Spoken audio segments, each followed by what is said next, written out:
నమస్తే welcome to day 24 news. Mummidivaram మండలం మర్లపాలెం గ్రామ పంచాయతీ పరిధిలోని కాశీవారిపేట గ్రామస్తుడు అనుమానాస్పదంగా వృత్తిరీత్యా ట్రాక్టర్ డ్రైవర్ గా పనిచేస్తున్న కాశీ సత్యనారాయణ మరణంపై బయటపడుతున్న నిజాలు.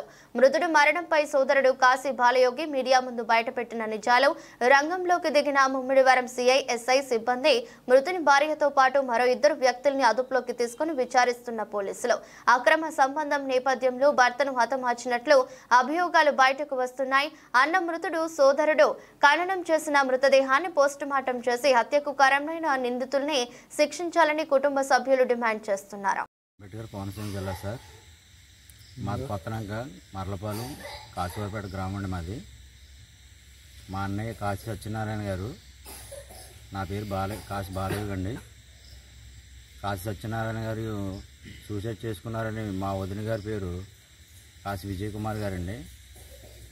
ఆమె హత్య చేసి ఆత్మహత్య చేసుకున్నాడని చిత్రీకరించడం జరిగిందండి.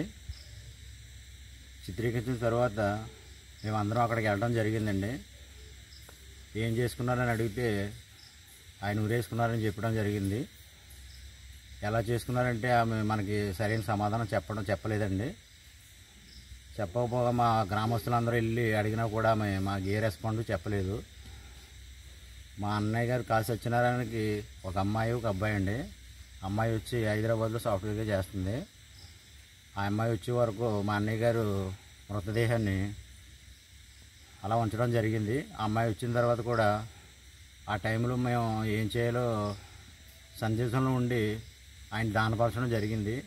ఆ తర్వాత అసలైన నిజస్వరూపాలు వెలుగులోకి రావడంతో మేము పోలీసుల్ని ఆశ్రయించడం జరిగింది. మేము కేసు పెట్టామండి. కేసు పెట్టిన తర్వాత ఇన్వెస్టిగేషన్ చేశారు.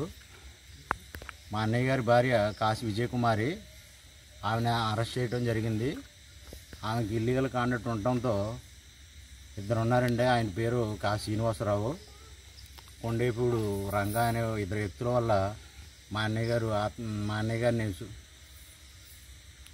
గారిని హత్య చేయడం జరిగిందండి. జరిగిన తర్వాత మేము కేసు పెట్టడం కూడా జరిగింది.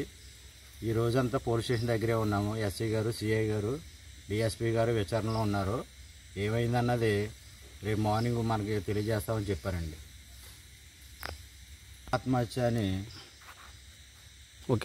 అది ఆత్మహత్య అని రీపోస్ట్ మాస్టర్ చేసి తెలియజేస్తామని పోలీసు వారు మాకు సందేశం ఇచ్చారు.